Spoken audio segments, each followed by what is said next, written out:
Ahora sí.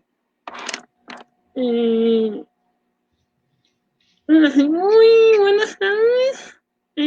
Sean bienvenidos a nuestro ciclo de conferencias sobre historia de México.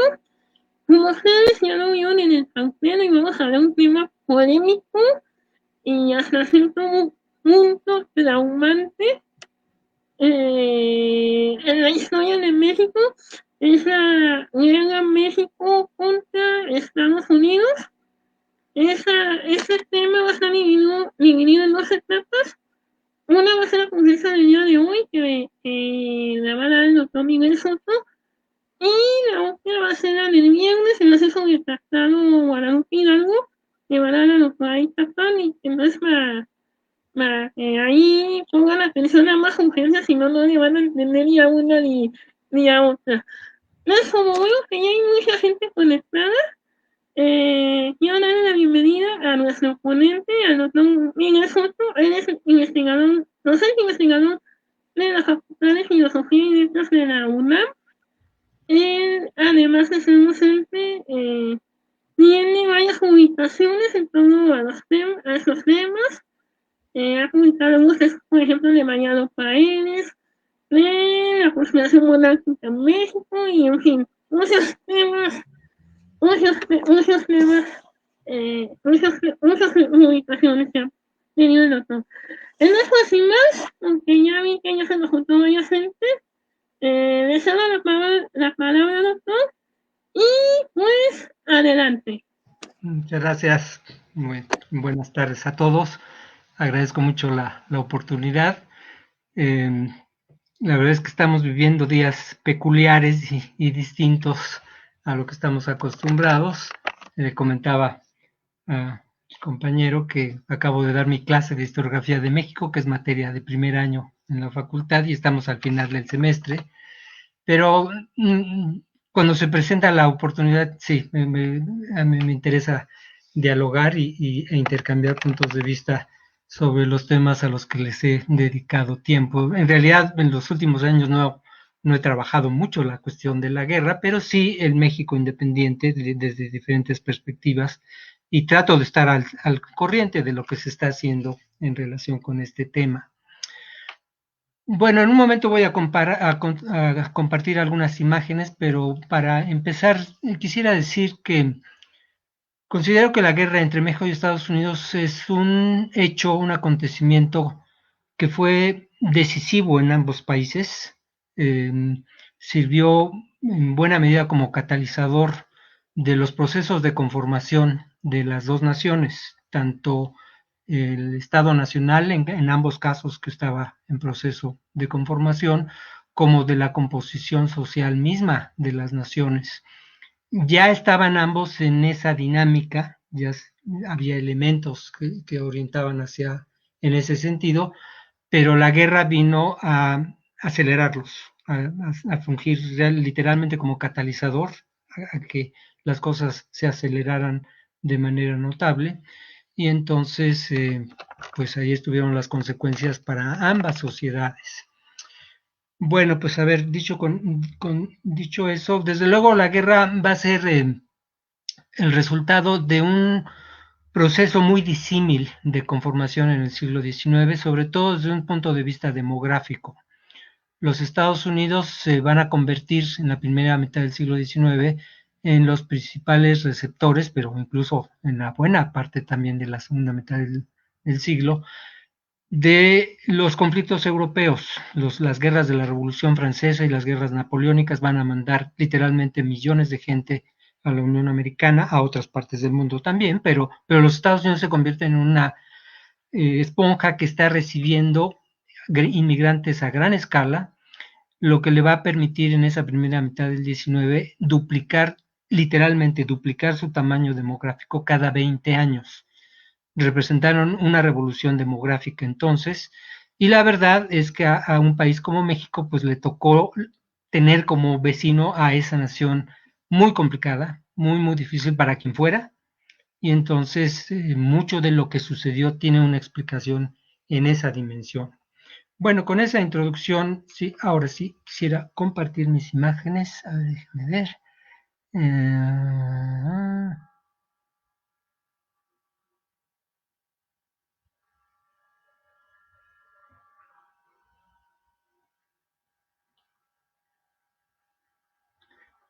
creo que debimos haber ensayado cómo hacerlo. Esa es la opción acá de Shine Clip y ya le den compartir pantalla.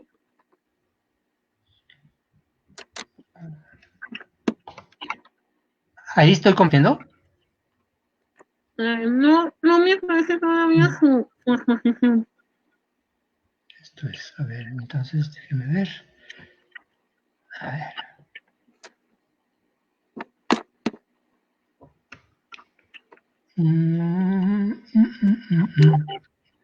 Aquí.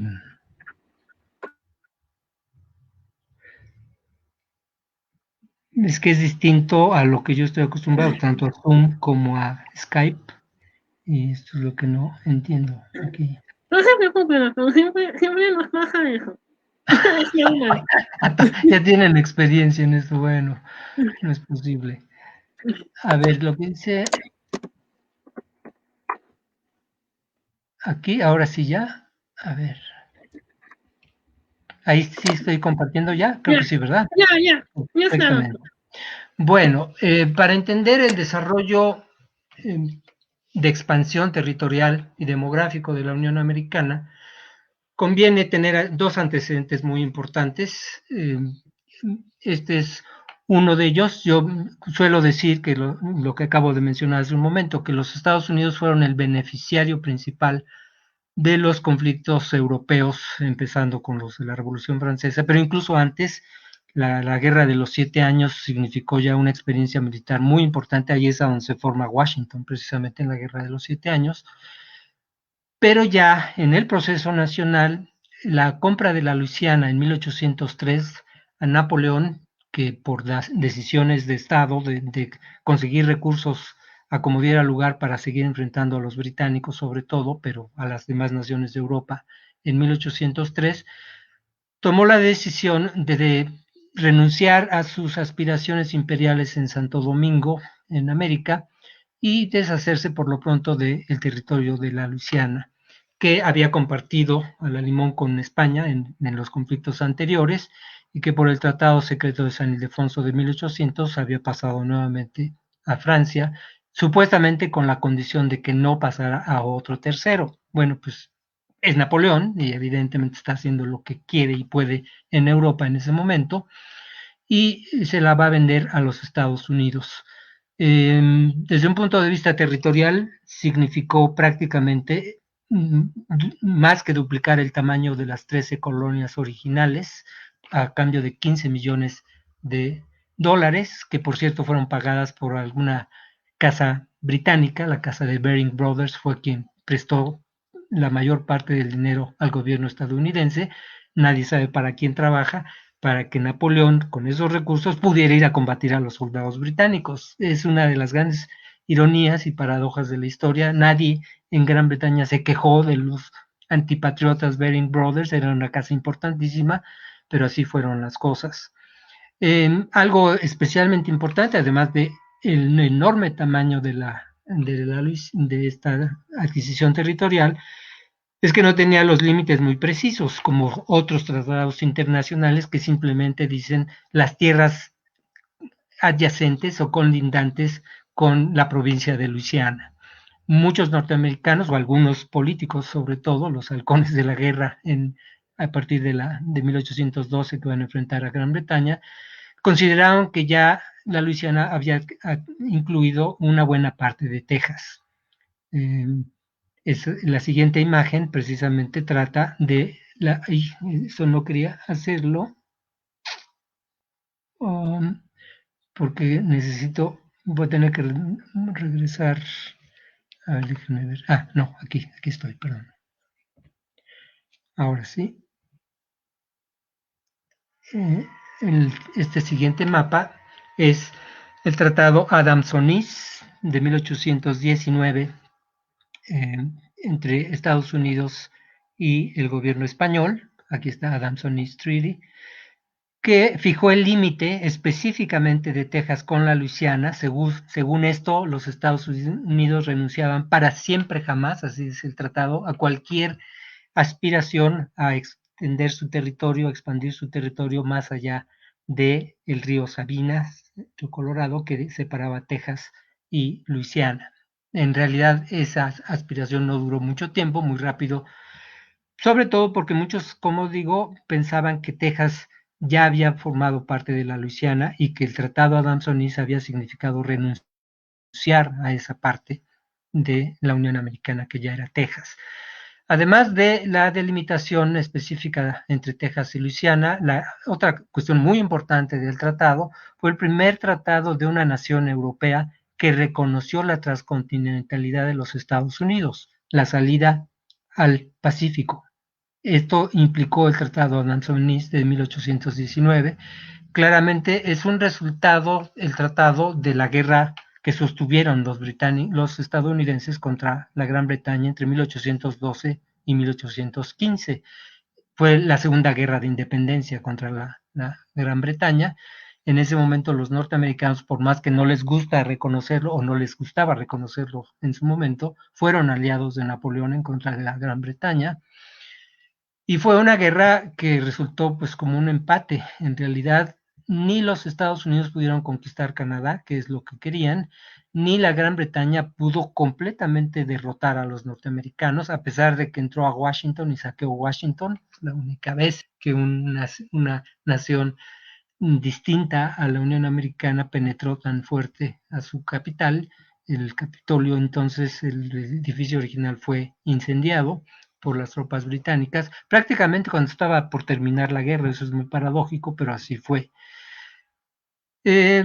Como consecuencia de esa guerra, muchas de las batallas se desarrollaron a cabo en Florida, entre Florida y Luisiana, y por eso es que hubo ya movimientos anexionistas en Florida hacia la Unión Americana. Una manera de resolver eso fue que España renunciara a su posesión de Florida a cambio de una indemnización que ascendió entonces a $5 millones, los cuales no se pagaron de manera en efectivo porque había muchas reclamaciones de ciudadanos estadounidenses contra el gobierno español. Ahí se abrió una puerta que iba a funcionar después contra México también, de reclamaciones de ciudadanos en contra del gobierno, de los otros gobiernos, y que los Estados Unidos harían efectivos en el ajuste de las fronteras. Es el caso, desde luego, del origen de la guerra entre México y Estados Unidos. Para efectos prácticos, lo que me interesa destacar tanto de la compra de la Luisiana como de Texas, de Florida, quiero decir, es que los Estados Unidos, lo que seguía en su proceso de expansión territorial, recibiendo grandes cantidades de inmigrantes y desarrollando, desde luego, grandes especulaciones de tierras a gran escala. El caso de Florida fue famosísimo, la expresión en el caso de Georgia, quiero decir, la expresión de Yazoo, en la cual estuvo involucrado alguien tan destacado como John Quincy Adams, que era una especulación de alrededor de 11 millones de acres de tierra, que fue un aviso de lo que iba a pasar después en Texas, precisamente. Fue que tras esas adquisiciones territoriales, lo que seguía en el proceso natural de expansión norteamericana era Texas. Para efectos prácticos, los norteamericanos no requerían de ninguna invitación para llegar a Texas, ya la tenían en la mira. Como se dieron las cosas debido a las condiciones en las que se llevó a cabo la consumación de la independencia en México, y que España rechazó ese reconocimiento, rechazó la independencia en 1821 con el Plan de Iguala, se planteó una situación de guerra entre México y España durante 15 años. España no reconoció la independencia sino hasta 1836, cuando se firmó el Tratado de Paz, y entonces había un gran temor que Texas, durante nuestro proceso de independencia, entre 13 y sobre todo 17, había sido campo de diferentes expediciones de filibusteros y voluntarios norteamericanos tratando de coadyuvar por la independencia supuestamente de la Nueva España o de México, pero que ya le habían puesto claramente la mira a muchas de las tierras de Texas. Lo que las autoridades del nuevo país, México, trataron de evitar es que Texas se volviera nuevamente una plataforma militar desde la cual lanzar expediciones en contra del resto del país. La más sonada de esas expediciones había sido la de Javier Mina, que había llegado en un momento dado hasta las puertas de Guanajuato. Entonces, sí había un temor, y por eso muy pronto surgió la alternativa de establecer una colonización masiva en Texas para salvaguardar la frontera del resto de la Nueva España. Para desarrollar esas fronteras, esa salvaguarda de la frontera, se acudió al otorgamiento de grandes concesiones de tierras, en donde hubo de todo tipo de situaciones, desde luego, desde el proceso de expansión territorial norteamericano, llegaron colonos a gran escala, empezando con Stephen F. Austin, pero muy rápido el gobierno mexicano otorgó concesiones para cientos de familias. De las más notables estuvo la colonia, por ejemplo, de Lorenzo de Zavala, que es precisamente esta que está aquí colindando con la frontera de Luisiana. Sus socios, David Burnett y Joseph Beeline, con la cual estas tres concesiones iban a dar pie a una de los consorcios de tierras más grandes de Norteamérica, la Galveston Bay and Texas Land Company, una compañía deslindadora de tierras enorme. Aquí están las colonias de Austin, desde luego. Aquí está la de Vicente Filisola, que después sería comandante en jefe de la campaña de Texas. Él también tuvo una concesión de tierras aquí.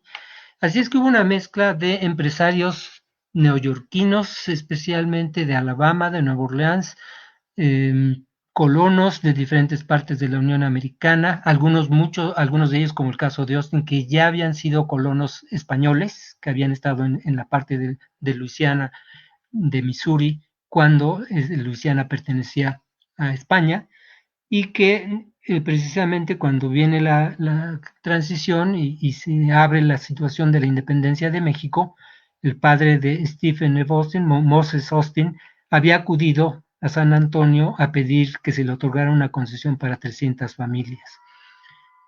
Esa concesión en principio la había rechazado la autoridad española, pero finalmente la había compartido y la había autorizado, quiero decir, y finalmente fue ratificada por el gobierno de Iturbide y el primer gobierno republicano. Fue la primera que ratificó el gobierno nacional antes de autorizar el establecimiento de leyes de colonización a los distintos estados de la Federación a partir de 1824.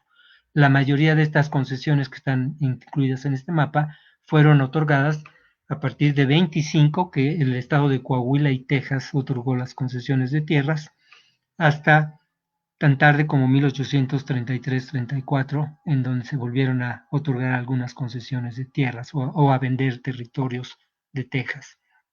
Aquí claramente están marcadas son las líneas fronterizas. El que está abajo es el río Bravo del Norte y el que está aquí es el río Nueces, con la parte de Corpus Christi. No nada más era el límite con Coahuila, sino con Tamaulipas también, el río Nueces, aquí está muy claramente señalado. Bueno, en realidad cuando las autoridades mexicanas otorgaron estas concesiones de tierras, nunca se imaginaron, no tuvieron presente la capacidad demográfica de los norteamericanos. Pensaron que pues, iban a empezar a llegar a eso 300 familias paulatinamente, pero eso no sucedió. Si en cuestión de unas cuantas semanas se otorgaron concesiones para 2.300 familias, las primeras concesiones de tierras, y luego de ahí ya fueron aumentando. Si estamos hablando de familias de campesinos, familias de agricultores, multiplíquenlo ustedes por los miembros de cada una de las familias, y entonces entenderemos qué fue lo que pasó en Texas. Para cuando llegó el inspector general del gobierno mexicano, Manuel de Miriterán, a Texas en 1829, fines de 28, Texas ya estaba claramente superpoblada, mayoritariamente poblada por extranjeros. Miriterán calculó que de los 3,000 habitantes de origen hispano-mexicano, ya había fácil alrededor de 18,000 anglosajones, de a 6 por 1. Y eso no se detuvo. En los años que siguieron, la llegada de más y más inmigrantes norteamericanos se sostuvo. Hay que mencionar que la inmigración que llegó a Texas fue una inmigración de agricultores esclavistas. Texas se convirtió de inmediato, en cuanto se abrió a la colonización norteamericana, en un apéndice de la sociedad esclavista del sur de la Unión Americana. No fue un problema sencillo el que enfrentaban los norteamericanos.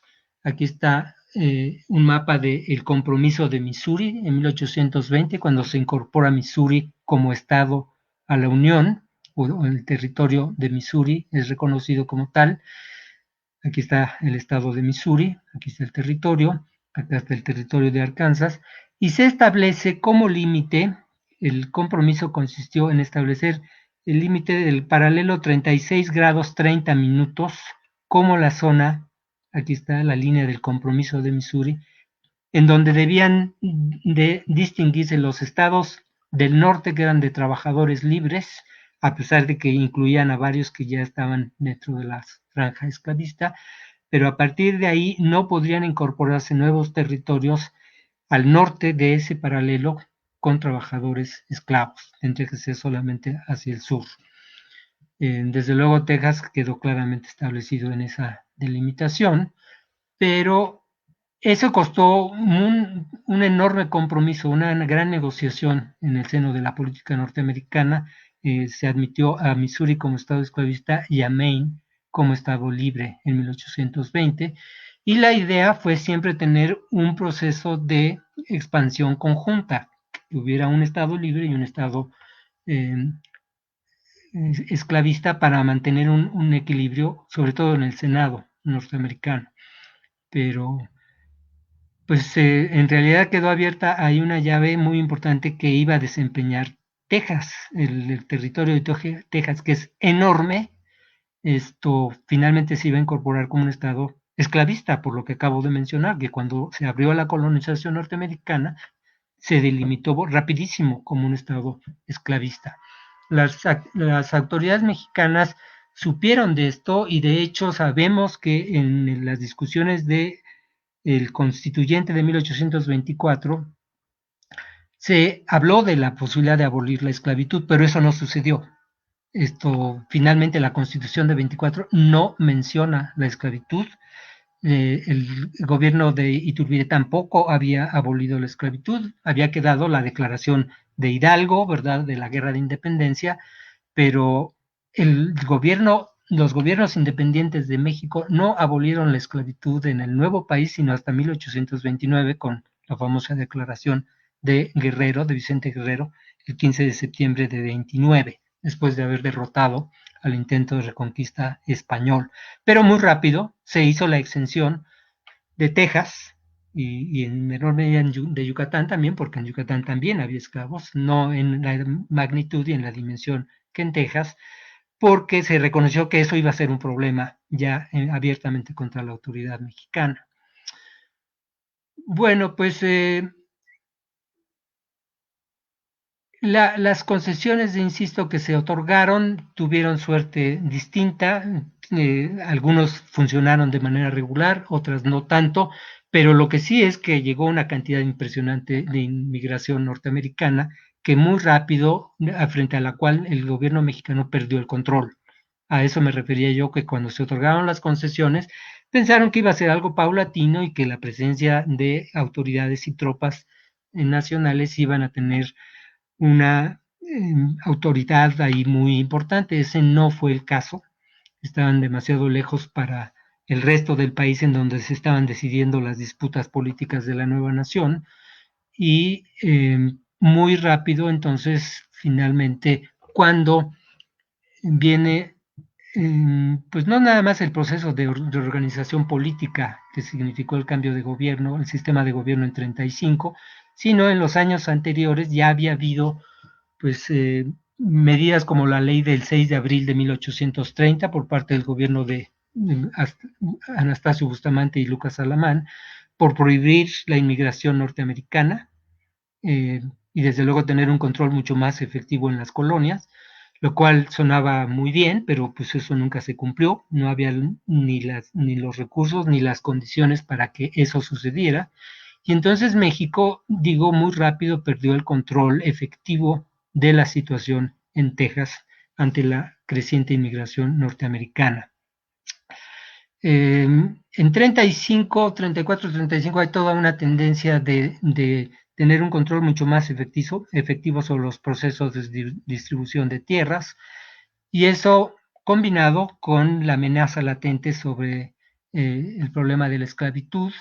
Hoy podemos reconocer que en efecto, aunque en los manifiestos políticos de la separación tejana se enarbola de manera muy enardecida el problema de la esclavitud, cuando no habían sido en realidad perseguidos por los esclavos que tenían, al contrario, les habían otorgado incluso mayor número de tierras a los colonos que se presentaban con un determinado número de esclavos.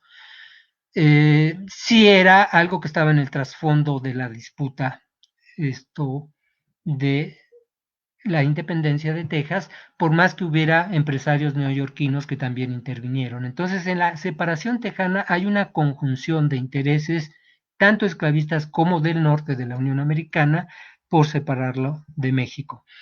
La cuestión tejana pues vino a poner en evidencia las condiciones verdaderas y reales de los ejércitos nacionales. Para lo único que sirvió el ejército mexicano fue para rechazar ese intento de reconquista que mencionaba hace un momento de 1829, porque la campaña de Texas pues acabó con la captura de Santana en San Jacinto en abril de 36. Luego, 2 años después, vino la primera guerra con Francia, que también fue un fiasco desde un punto de vista militar. La guarnición de Veracruz se rindió al primer bombardeo intenso que tuvo de la flota francesa. Se rindieron en buena medida porque estaban muertos de hambre, porque estaban totalmente aislados de los recursos mexicanos. Y fue un aviso de lo que iba a ser la guerra entre México y Estados Unidos, que al primer ejército regular que enfrentara la nueva nación, pues iba a pagar las consecuencias, y eso fue efectivamente lo que sucedió. A eso me refiero cuando digo que la guerra entre México y Estados Unidos, pues fue una conjunción de las circunstancias y condiciones que cada una de las dos sociedades se enfrentaba. La Unión Americana está en un proceso de conformación territorial y tratando de deslindar entre norte y sur cuál debía tener el control o de qué manera podían compartir un proceso de expansión conjunto.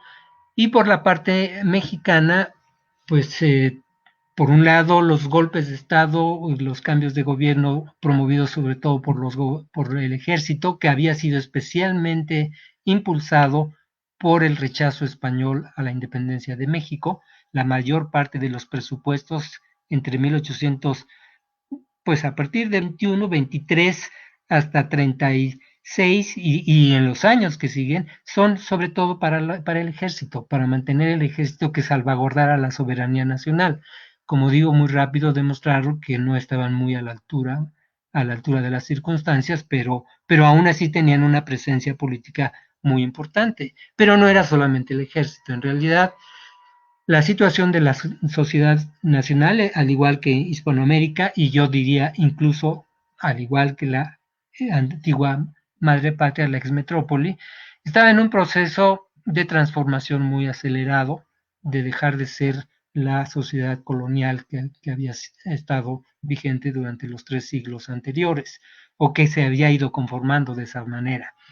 Muy señaladamente, el intento de secularización de bienes eclesiásticos del gobierno de Santana y Gómez Farías, la primera presidencia de Santana, compartida con Valentín Gómez Farías entre 33 y 34, había representado el primer intento serio de acabar con el orden colonial, pero había acabado pues en un fracaso rotundo, en un proceso no solo de contrarreforma, sino de centralización política. Había cambiado el sistema político por una república central que fue utilizada en cierta forma como pretexto por los colonos de Texas para rebelarse contra México, cuando en realidad los motivos eran quién tenía el control sobre el proceso de distribución de tierras en Texas. Hubo, desde luego, también participantes mexicanos como Lorenzo de Zavala en el proceso de separación, pero no nada más de ese lado. Hace rato mencioné el caso de Vicente Filisola, que era el segundo comandante en jefe de la campaña de Texas, que también tenía intereses en Texas. Entonces, cuando una vez que es capturado Santana, surge la duda que qué es lo que estaba haciendo alguien como Filisola, pensando en los mejores intereses del país o tratando de salvaguardar sus intereses en Texas. No solamente él, pero él fue el que organizó el Consejo de Guerra para decidir qué convenía hacer y finalmente decidieron la retirada del ejército mexicano al sur del río Bravo. Para efectos prácticos, Texas funcionó como una república independiente entre 1836 y 45. Por más esfuerzos que el presidente Andrew Jackson había hecho para comprar Texas de México y que había apoyado a los colonos en su insurrección, muy rápido iba a enfrentar una gran oposición dentro de la Unión Americana para la incorporación de Texas, por la forma en que se había hecho en la guerra contra los mexicanos por parte de los colonos, pero que había tropas norteamericanas en la zona limítrofe que seguramente habrían estado dispuestas a intervenir en caso de ser necesario, lo cual no sucedió con la captura de Santana en San Jacinto. Ahí terminó esa campaña militar. Hubo otros esfuerzos a lo largo de los años, 40, sobre todo en 42, una toma de San Antonio, pero no hubo una posibilidad efectiva de recuperación de Texas. Pero en la Unión Americana va a haber un proceso muy fuerte, empezando con gentes como John Quincy Adams y otros, y un desarrollo de sociedades abolicionistas muy fuertes que se van a oponer a la incorporación de Texas a la Unión Americana. El momento culminante de esa oposición lo va a representar en junio de 44, el intento que se presenta, el primer intento formal de anexión de Texas a la Unión, y es rechazado por el Senado norteamericano en junio de 44. Quien va a venir a cambiar la perspectiva de las cosas va a ser la campaña presidencial de James Polk, quien, siendo demócrata sureño de Tennessee, va a hablar efectivamente de un proceso de expansionismo conjunto. Texas para el sur y cuando menos Oregon para el norte. Efectivamente, los Estados Unidos tenían una negociación abierta con la Unión, con la Gran Bretaña, sobre el territorio compartido de Oregon que habían tenido, y entonces se veía como una alternativa viable que hubiera la adquisición de un nuevo estado esclavista, por más que el tamaño fuera enorme, y un estado norteño como Oregon, con trabajo libre. Como se dieron las cosas, en realidad se adquirió un pedacito de Oregón del paralelo 54 grados 40 minutos. Aquí lamento no tener un mapa a la mano para mostrárselos, pero para que vieran que en realidad la negociación rebajó la reclamación norteamericana al paralelo 49, bastante más abajo.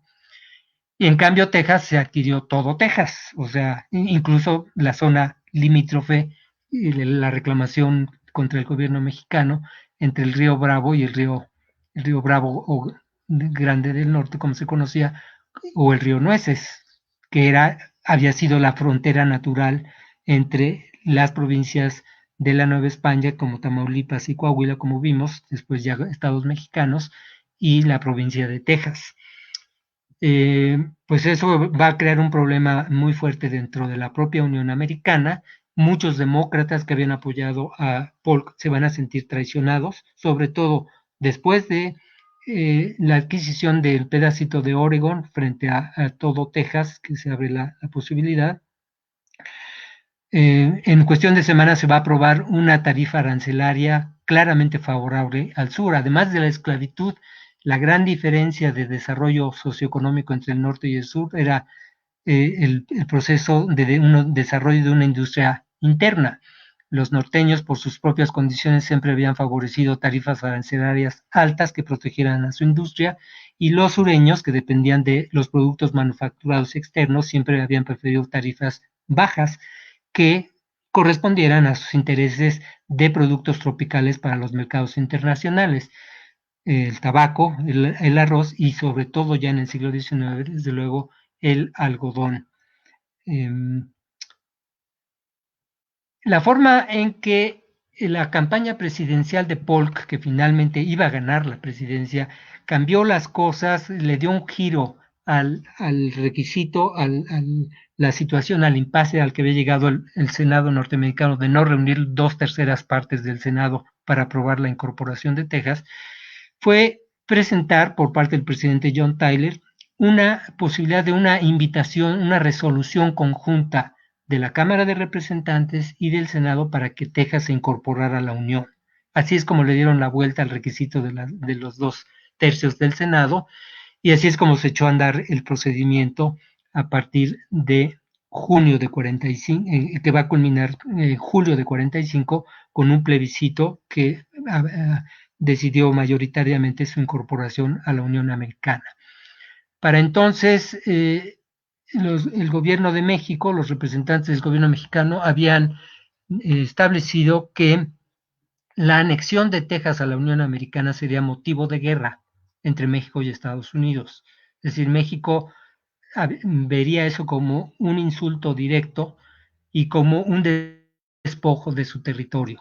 México nunca había estado dispuesto a renunciar al territorio de Texas, y entonces pues sí es posible ver el desarrollo del conflicto como una combinación de ese proceso de expansión territorial norteamericano que se había dado de diferentes maneras, en cierta forma propiciado y favorecido por las propias concesiones de tierras otorgadas por las autoridades nacionales, en este caso de Coahuila y Texas, y algunas ratificadas por el gobierno nacional, y la incapacidad, la imposibilidad diplomática y política de los grupos políticos en México de reconocer que eso ya estaba perdido y que más valía reconocer algo que ya a lo que no se había podido recuperar y no se veía, sobre todo desde un punto de vista demográfico, cómo se podía recuperar, y no arriesgar la pérdida de una mayor parte del territorio nacional, que eso fue efectivamente lo que sucedió con el estallido de la guerra. Precisamente por eso, en esas condiciones, el que tomó la iniciativa para demostrar qué es lo que seguía fue el gobierno de Polk.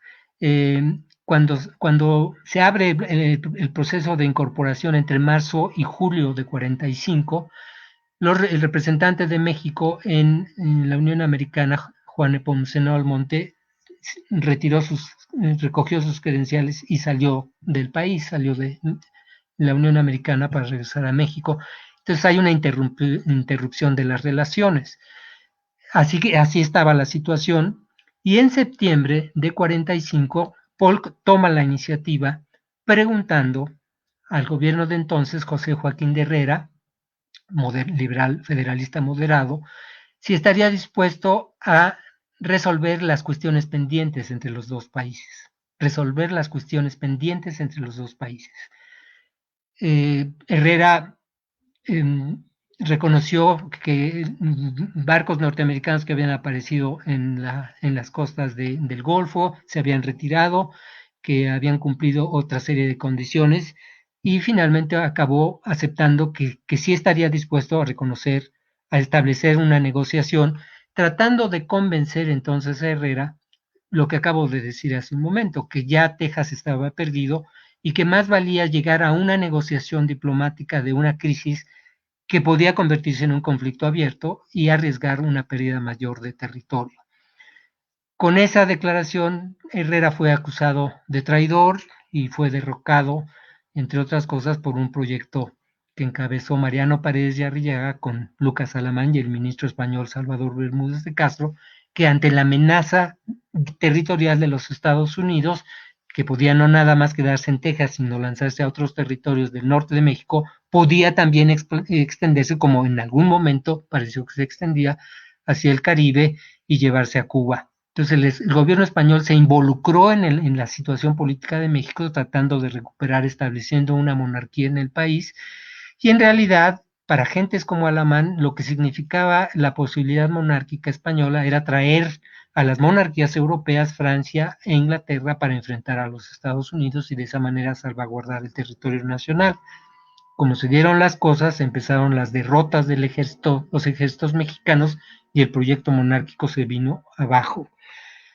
Y entonces así es como se inició la guerra en mayo de 46, ante el fracaso de la misión de John Slidell por tratar de llegar a una negociación. En realidad Herrera nunca recibió al representante norteamericano, y hoy sabemos que lo que quería, las instrucciones del gobierno de Polk, eran la adquisición ya no de Texas, eso ya estaba decidido, era de Nuevo México, pero sobre todo de California. Esas eran las instrucciones del gobierno de Polk, a eso es a lo que venía. La guerra se desarrolló en 3 campañas principales: la del inicio, que se da en la frontera precisamente entre el río Bravo y la zona del río Nueces, mucho más cerca del Bravo que del Nueces, eh, frente a Matamoros, entre las batallas de eh, Palo Alto y Frontón de Santa Isabel, entre el 8 y el 9 de mayo de 46. Esto es lo que da inicio a la guerra. En realidad hay un pequeño intercambio en Santa Isabel el 25 de abril, y eso es lo que finalmente propicia ya la declaración abierta de la guerra. Con esas noticias del 25 de abril es que Polk va a redactar la declaración de guerra ante el Congreso norteamericano, que presenta el 13 de mayo, acusando a México de haber invadido, de haber derramado sangre norteamericana en suelo norteamericano, cuando estaban, pues, en el mejor de los casos, en una zona en disputa. Las dos partes tenían motivos para alegar y argumentar que era una zona que pertenecía a una u otra parte, mucho más del lado mexicano que del lado tejano, habría que decirlo, pero eso fue el argumento que utilizó Polk. Pero en realidad lo que aflora es lo que había sido la campaña presidencial de Polk, el expansionismo desbordado. A pesar de que solamente se había adquirido un pedacito de Oregon, se pensaba que se podrían adquirir ahora nuevos territorios, como efectivamente sucedió, y en medio de esa campaña es que se va a acuñar precisamente la frase del destino manifiesto. La campaña inicial, que empieza con las derrotas de Palo Alto y el frontón de Santa Isabel, o Resaca de Guerrero, va a significar muy rápido la ocupación de Matamoros y finalmente el avance para septiembre de 46 a Monterrey. Se va a dar la batalla de Monterrey, que es una nueva derrota mexicana, y va a abrir la puerta para lo que va a ser en febrero ya de 47 la batalla de la Angostura en las inmediaciones de Saltillo hacia Zacatecas, de camino en la carretera que va de Saltillo hacia Zacatecas precisamente. Esa fue la primera campaña. La segunda, que es simultánea prácticamente al estallido de la guerra, es la movilización de la flota norteamericana, que va a tomar tan pronto como junio, o sea, a 3 semanas de la declaración de guerra, los primeros días de junio, va a tomar Monterrey y San Francisco para la Unión Americana. Esto se completa entre junio y julio, y California, los norteamericanos ya no la van a soltar, porque ese era uno de los objetivos del conflicto. Va a haber una insurrección de la población aborigen entre noviembre de 46 y enero de 47, pero va a ser sometida por las tropas norteamericanas. Entonces, esa es la segunda campaña más efectiva de ocupación de los territorios. También tiene que ver con la ocupación de Santa Fe por el ejército de Stephen Kearny, que después va a llegar hasta California precisamente y colaborar con el fortalecimiento ya de la presencia norteamericana. Es muy representativa la campaña de Kearny, el avance de la expedición de Kearny, porque detrás de él van caravanas de colonos que van a tomar posesión de los territorios. En San Francisco de California, conocida como Yerbabuena, había 200 habitantes, entre 200 y 300 habitantes.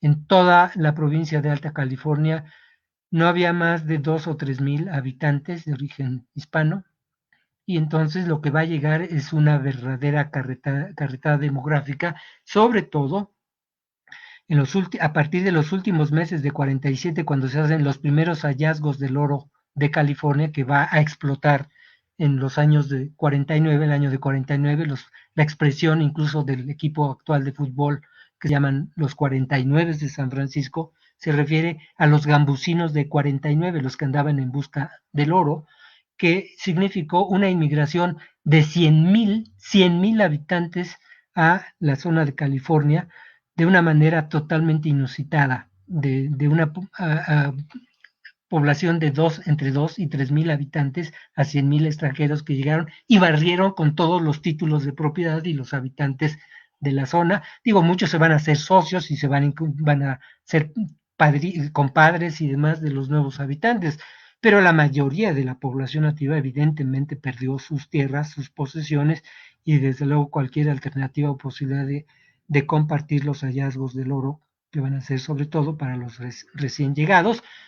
El oro de California llamó inmigrantes de todas partes del mundo. Hasta chinos llegaron a California ya para colaborar después con el desarrollo de las vías ferroviarias, pero tiene que ver con el origen. La tercera campaña, y que va a ser la decisiva, que sale de Nueva Orleans al mando de Winfield Scott, la segunda era desde luego la primera fue la de Zachary Taylor, la segunda es de Winfield Scott, que va a desembarcar en Veracruz, acudiendo incluso a algunas de las fuerzas de Taylor para movilizarlas también hacia acá, y desde Veracruz va a iniciarse pues la ruta de Hernán Cortés para tomar a repetir la ruta de Cortés para llegar a la Ciudad de México. Cuando Scott desembarcó en Veracruz, gentes tan importantes como el duque de Wellington, que había derrotado a Napoleón en Waterloo, consideró que el ejército norteamericano estaba perdido, que iban a perder la campaña porque les iban a cortar las líneas de abastecimiento y entonces iba a tener que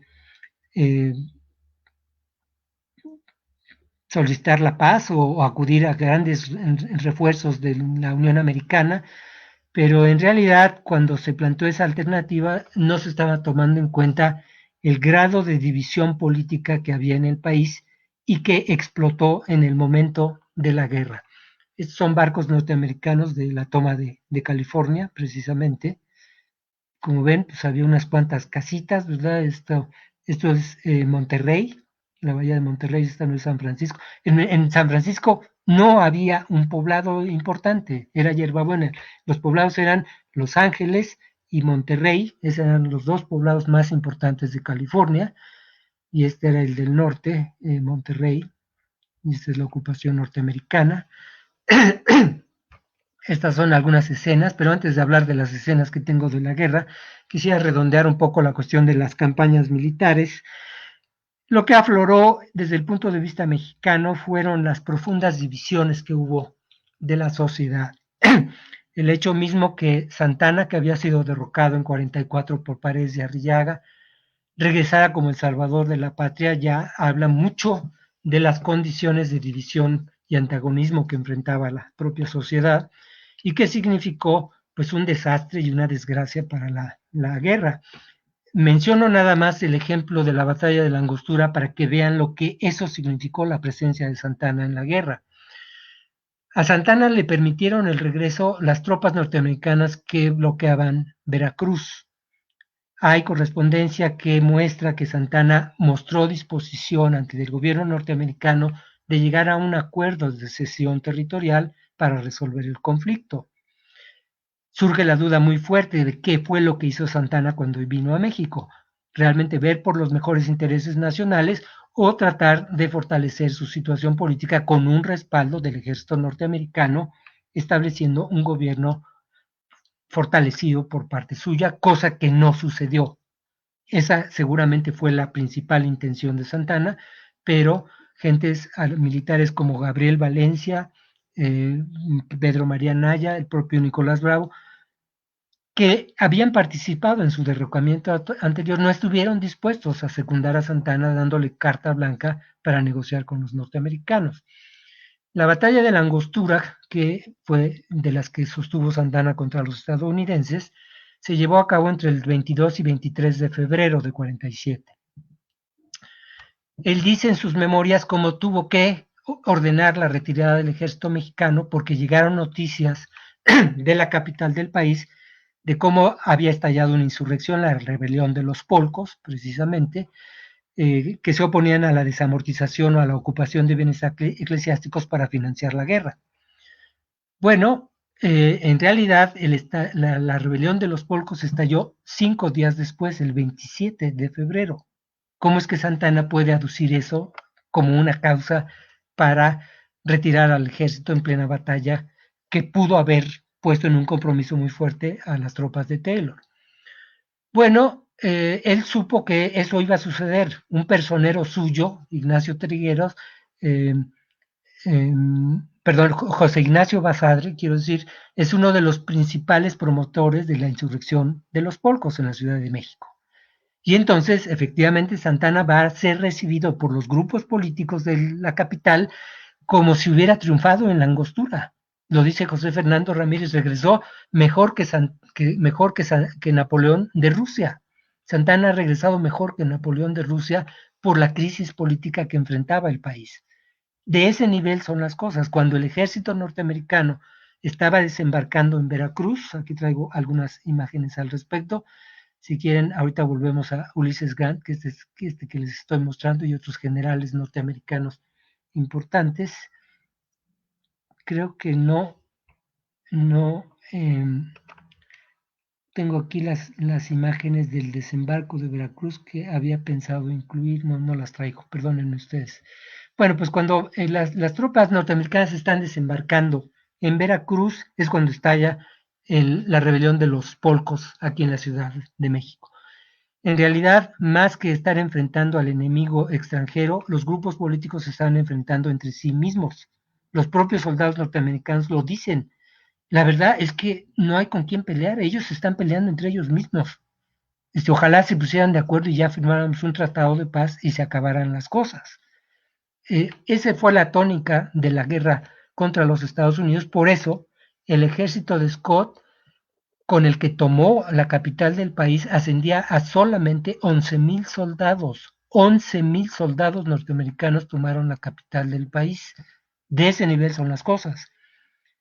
Uno puede entender que 2 o 3,000 tomaran California o Nuevo México, donde no había habitantes, pero en la capital del país tenían no menos de 140,000 habitantes, tal vez cerca a 200,000, y no fueron suficientes para detener al ejército norteamericano. Eso habla de la debacle que significó la guerra entre México y Estados Unidos. A eso me refiero cuando digo, en ambas partes, lo que afloró en la guerra, pues fue la situación de las dos sociedades, todos los conflictos y problemas que venía arrastrando la sociedad mexicana, como el intento de desamortización de bienes eclesiásticos, explotaron en el momento de la guerra e impidieron que hubiera un frente unido ante el enemigo común. Eso fue lo que sucedió.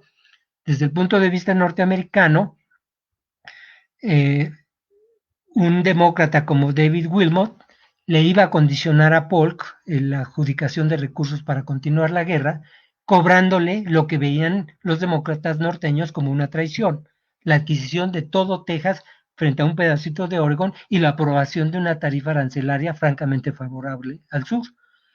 En agosto de 46, cuando empezaba la guerra, Wilmot dijo, sí aprobamos recursos para la guerra contra México con una condición, que en los territorios que se adquieran de México no haya esclavos. De ese nivel fue la cuestión. Ahí está el inicio de la guerra civil norteamericana. Casi todas las guerras, las historias de la guerra civil empiezan con la anexión de Texas y sobre todo con la enmienda de Wilmot, que trataron de condicionar la adjudicación de recursos para que hubiera una separación efectiva entre norteños y sureños que el compromiso de Missouri ya no podía sostener, evidentemente. Finalmente, la adquisición de territorios por parte de la Unión Americana se iba a resolver con el compromiso de 1850. Texas esclavista, California libre y los demás territorios abiertos a la fórmula de la soberanía popular. Específicamente en Kansas y Nebraska se abrió que conforme llegaran los colonos, ellos determinaran qué tipo de estado iba a ser, si iba a ser un estado libre o un estado esclavista. Ahí empezó en los años 50 la guerra civil norteamericana, porque ambas secciones mandaron colonos armados a tomar posesión de la tierra. Entonces, en cierta forma, la guerra civil significó una indigestión de los territorios que no pudieron ponerse de acuerdo entre las dos secciones de la Unión, a quién le correspondía o de qué manera podían repartírselas. En plena guerra se habló de la posibilidad de la anexión de Cuba, llegó a hablar de 100 millones de dólares a cambio de la adquisición de Cuba, pero eso no sucedió porque Cuba estaba llena de esclavos. Y entonces los Estados Unidos no van a tomar posesión o a ocuparse de Cuba hasta que no resolvieran su propio conflicto interno de resolución entre norteños y sureños. Bueno, con esa reflexión, desde luego el caso de Santana no está presente cuando se firma el Tratado de Paz. Van a ser liberales moderados los que van a firmarlo. Lo que es muy representativo y sintomático nuevamente es que 5 años después del Tratado de Guadalupe, Santana regresa a su último gobierno, después de todo lo que había pasado y hecho con los grupos políticos, los manejos de un lado y de otro, habla de la desintegración que se vivía en la sociedad y que lo que anuncia en realidad pues, es el arribo de la nueva generación de la reforma que acabará derrocándolo y que van finalmente a llevar a cabo el proyecto de sustitución de las estructuras de poder y de propiedad de la colonia a través de la desamortización de bienes corporativos, empezando con los eclesiásticos. A eso me refiero que la guerra entre México y Estados Unidos sirvió como un catalizador en ambas sociedades para agudizar y acelerar los procesos que ya venían perfilándose, pero que con motivo de los resultados de la guerra, pues va a ser una cuestión de unos cuantos años para que finalmente se lleven a cabo. Les muestro algunas imágenes de la guerra. Este que está aquí a la izquierda es Ulysses Grant. Tenía 19 años cuando se reclutó para venir a la guerra contra México. Es uno de sus acompañantes.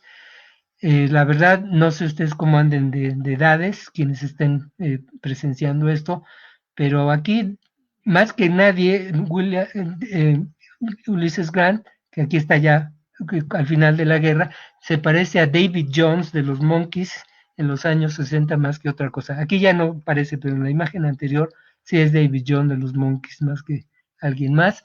Otros jóvenes militares que participaron en la guerra con México, muy señaladamente el capitán Robert E. Lee, que iba a ser el gran general de los confederados en la guerra civil, McClellan, que sería un general norteño, también muy importante de la guerra civil, y Beauregard, que es un general confederado, también muy destacado. La verdad, sobre todo los dos de abajo son unos muchachitos bastante, sobre todo el de la izquierda parece un bullying cualquiera de las escuelas actuales. Son grandes generales de la guerra civil que vinieron a hacer sus primeros pininos militares aquí a la guerra contra México. Sobre todo Lee, en las batallas de Cerro Gordo y en las de Padierna, demostró de lo que era capaz. Son movilizaciones del ejército sorprendentes, que nadie pensaba que iba a poder llevar a cabo, y mostró ya de lo que era, de lo que iba a hacer en la guerra civil norteamericana. Estas son algunas imágenes peculiares de la guerra. Es una de los cuerpos expedicionarios del ejército de Taylor, al mando del general Wool, entrando a Saltillo, a la ciudad de Saltillo. Son daguerrotipos auténticos del momento de la guerra con los Estados Unidos. Entonces es una columna que está entrando a Saltillo. Estas son calles de Saltillo. Ahí está un saltillense aquí posando para la cámara y las tropas norteamericanas tomando posesión de las calles. Ahí está el general Wool, es el que está en medio, este es Wool, su cuerpo de Estado Mayor, una señora que se está asomándose aquí a la ventana y un perro saltillense que está bastante apenado y constreñido por lo que está sucediendo a Saltillo con la ocupación estadounidense. No todo fue conflicto. Ahí está la catedral todavía en construcción. Esa es la plaza principal de Saltillo. Todavía no está terminada completamente la iglesia. Ahí está un voluntario norteamericano, un soldado norteamericano conviviendo, compartiendo con niños y jóvenes saltillenses. Ahí está. Es otra cara de la guerra. No todo fue conflicto. Hubo mucha convivencia a lo largo de los meses en las diferentes ciudades, incluyendo la capital del país, que ocuparon los norteamericanos, ciertamente, hay que decirlo.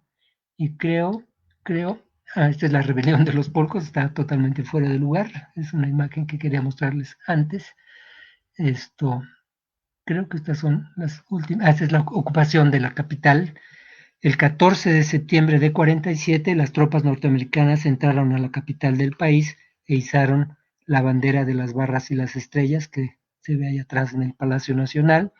Y por supuesto no todos, incluyendo este lépero que está aquí, estuvieron de acuerdo y se inició una insurrección que duró varios días, que tuvo de todo. Hubo participación de soldados desertores mexicanos, desde luego léperos, particulares, gentes como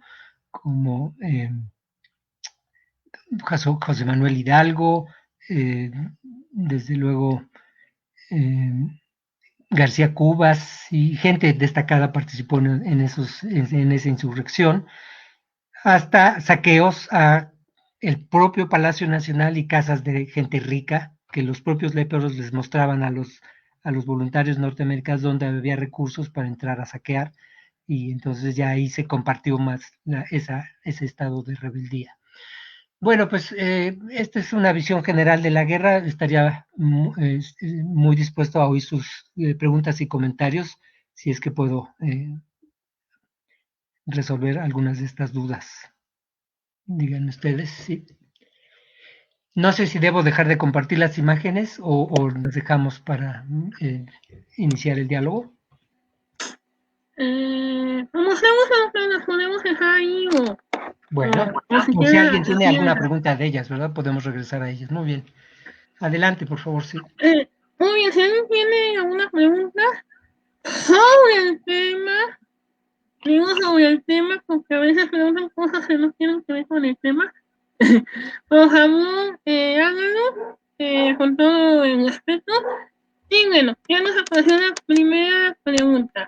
Se la voy a poner aquí en la pantallita, para que la pueda ver. Ajá. Pero aún sin dejar de compartir la pantalla, ¿o tengo que dejarla de compartir? No, como estamos en otro, si quiere dejarme compartir. A ver.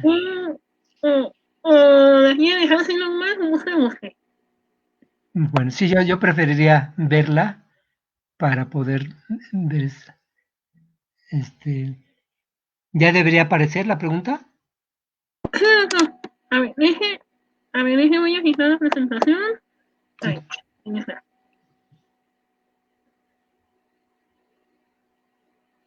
¿Se ve la pantalla, doctor? No, todavía tengo mi imagen y temo que voy a tener que dejarla de compartir, ¿no? A ver. O digo ocultar, a ver. Sí, en ocultar, a ver. A ver si puede compartir. A ver si la puede ver.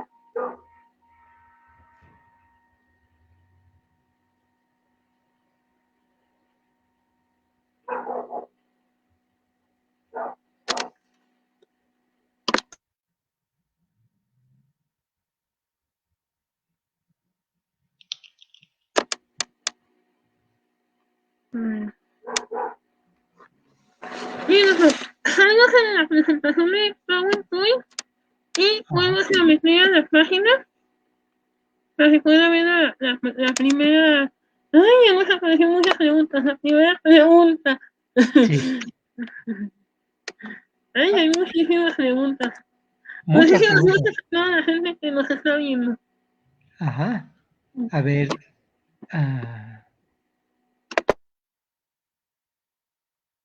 ¿En comentarios debe aparecer? No hay comentarios, dice. No, perdón, estoy viendo mi propia presentación, disculpe. No se preocupe, la tienes que ver en la pantalla.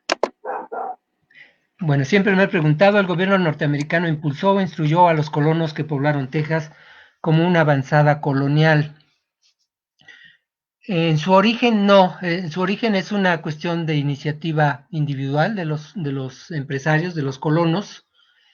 Ya con el presidente Jackson, a partir de 29, en realidad es un esfuerzo conjunto de compañías deslindadoras como la que mencioné de Zavala, Galveston Bay and Texas Land Company, con inversionistas neoyorquinos y de diferentes partes de la Unión, que en algún momento comparten el esfuerzo con Jackson, pero en otro están compitiendo entre ellos.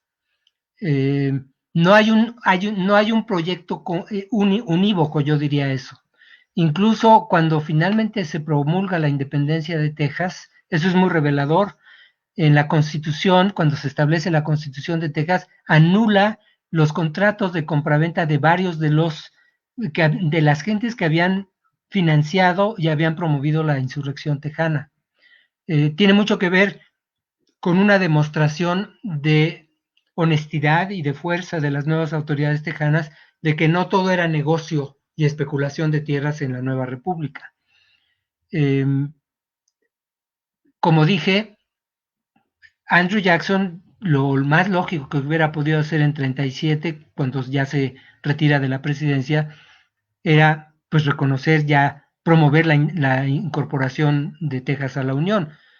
Lo único que hizo fue reconocerlos como una república independiente para no agudizar la disputa interna, la controversia que iba a durar esos 9 años y que se iba a resolver, entre comillas, con la campaña presidencial de Polk, y que finalmente pues no acabó resolviéndose, sino posponiendo con más territorios de por medio la disputa entre norteños y sureños.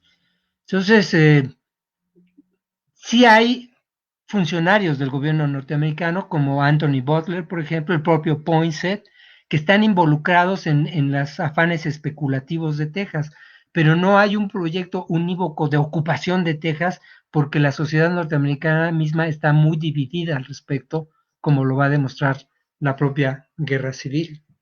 Eso es lo que podría yo decir al respecto. ¿Alguien más? Perdón. Mencionó que durante la invasión norteamericana, además de la guerra, hubo otra cara, la de la convivencia. ¿Podría recomendar alguna bibliografía sobre la convivencia de la sociedad mexicana con los estadounidenses? Sí, gracias. Muchas gracias por su comentario. Como no, sí se ha trabajado en los últimos años. Desde luego, les recomiendo las memorias de García Cubas. Ahorita me sentí mal de no haber incluido una imagen que incluye García Cubas de voluntarios norteamericanos bailando jarabe con chinas en una pulquería, en alguna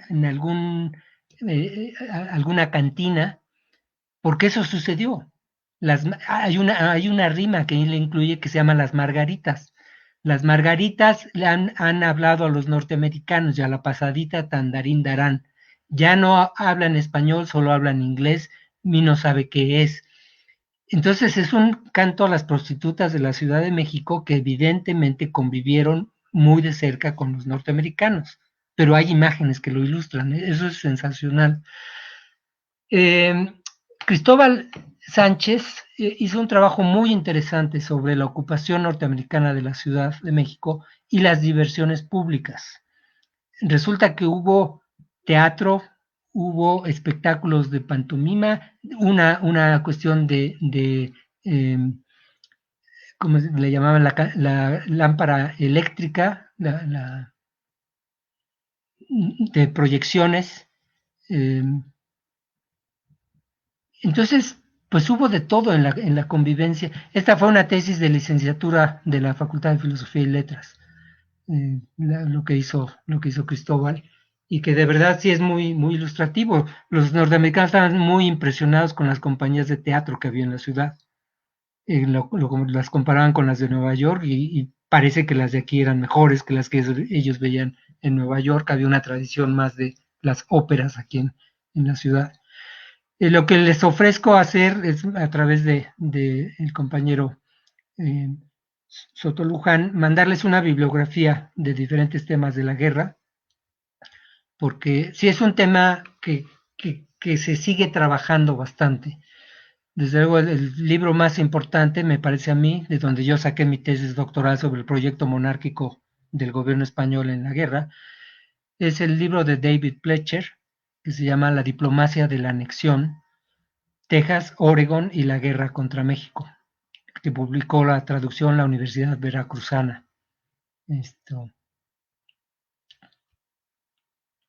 Si me mandan una dirección, les podría mandar un ejemplar para que lo pudieran distribuir entre ustedes, entre los compañeros, porque yo colaboré en la edición de la traducción. Entonces, por ahí tengo algunos ejemplares que ni me acordaba que tenía en estos días, me los encontré. Entonces podría compartirles un ejemplar con mucho gusto. Perdón, había por ahí otra pregunta que había aparecido. Mi pregunta es, en su opinión, ¿qué pudo haber hecho mejor Santana? Mire, yo creo que Santana es un producto de los tiempos, ¿no? Es decir, más allá del individuo, que si es tracalero y malvado, pérfido, es muy representativo de la desintegración política que se vive. Lo más cercano que encuentro a Santana es Eugenio de Saboya en las revoluciones del 48 en Italia, manejando a puros y moderados, igualito que Santana aquí, a puros y moderados, unos contra otros. Lo que él trataba de mostrar es que era un militar convencido, un militar patriota, pero lo que quería era tener el control político de los grupos. Y cuando veía que eso no era posible, pues mejor ya me voy y al rato ya regreso. Él pensó en su último derrocamiento en 55 que iba a poder regresar y que era un sabático más, pero ya no era el caso, era otra generación, una visión totalmente distinta de las cosas. Y ciertamente se ha exagerado mucho la personalidad de Santana, que fue 11 veces presidente. No fue 11 veces presidente, fue 5 veces presidente, con interrupciones, con gestiones que tuvieron varias interrupciones, como era común con los demás gobernantes. Lo que es exclusivo de Santana es haber sido tan omnipresente. Empieza desde Iturbide y termina hasta la Reforma. Es el que duró más tiempo. Pero Anastasio Bustamante, el propio Paredes de Arrillaga, son gente que estaba en la misma dinámica. Nicolás Bravos fue varias veces presidente. Es el que más dura, es el que más refleja la atomización política de los grupos y el que está más dispuesto a fungir como mediador. Y yo, más que el dictador omnipresente que presentaba Rafael Muñoz, yo lo presentaría como el conspirador omnipresente. Él es el que está siempre conspirando y estando detrás del poder a ver con quién se puede acomodar de la mejor manera. El hecho mismo de que regresara en 53 apoyado tanto por liberales como por conservadores y que gentes de la talla de alguien como Lucas Alamán estuvieran dispuestos a colaborar con él, habla de la miseria política del país. Eso es lo que está retratado. Todos sabían literalmente de que pecojeaba, o sea, esto era tracalero y no se comprometía con ningún programa político. Entonces pensaban que las circunstancias y condiciones abrirían la posibilidad de controlarlo. Nadie pudo controlarlo. Él obviamente trató de regresar después con Maximiliano y con los franceses, y pues ya lo conocían, así que por eso no lo dejaron entrar. No se diga alguien como Benito Juárez, evidentemente. Entonces, Santana es un militar de esa transición de la sociedad colonial hacia el nuevo orden que está por iniciar con la reforma, yo diría eso. Y no es exclusivo. En España hay varios iguales, Narváez, Espartero. Entonces, pues, no hay que exagerar demasiado, o sea, sí es el único que presencia el entierro de su pierna. En eso sí es exclusivo, solamente. Pero en la independencia de los Estados Unidos hay un monumento a la piedra de eh, este patriota norteamericano que se convierte a los británicos, Patrick Henry, que el monumento está dedicado a la pierna porque se perdió por la causa adecuada. Entonces hay un monumento a la pierna de Frederick Henry. Entonces Santana no fue el único que ideó que había que hacer lores y oración fúnebre para el entierro de su pierna. Pero en lo demás, en cuanto a la conformación de los grupos políticos y demás, es un general hispanoamericano más, y del mundo atlántico, para mayor referencia, incluyendo a los italianos, que están subiendo y haciendo maromas a la diestra y siniestra, literalmente hablando, ¿no?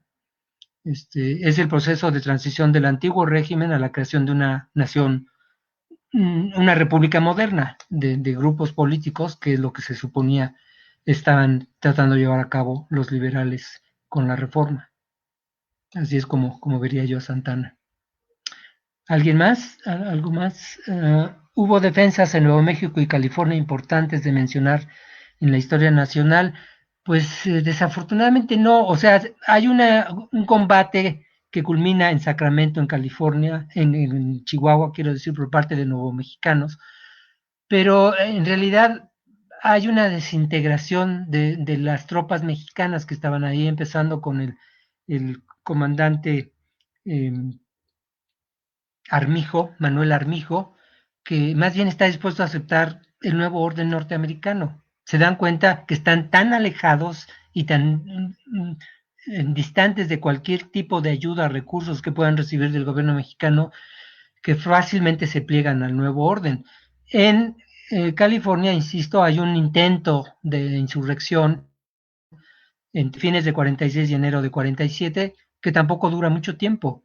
Los californianos habían decidido que en realidad no necesitaban mucho apoyo de México. Hay un intento de colonización importante con Gómez Farías en 33, 34, y los californios dicen, ¿para qué vinieron? Si aquí estamos ya nosotros, mejor regrésense, no vengan aquí a fastidiar. Pero cuando ya ven la llegada del ejército norteamericano, entonces sí tratan de obtener algún tipo de ayuda. Hay más resistencia en Baja California que en la Alta California, y eso es mucho decir. Estaban demasiado lejos de los centros de poder y de los recursos del resto del país. Son las herencias coloniales de España. La propia España ya había empezado a enfrentar esos problemas.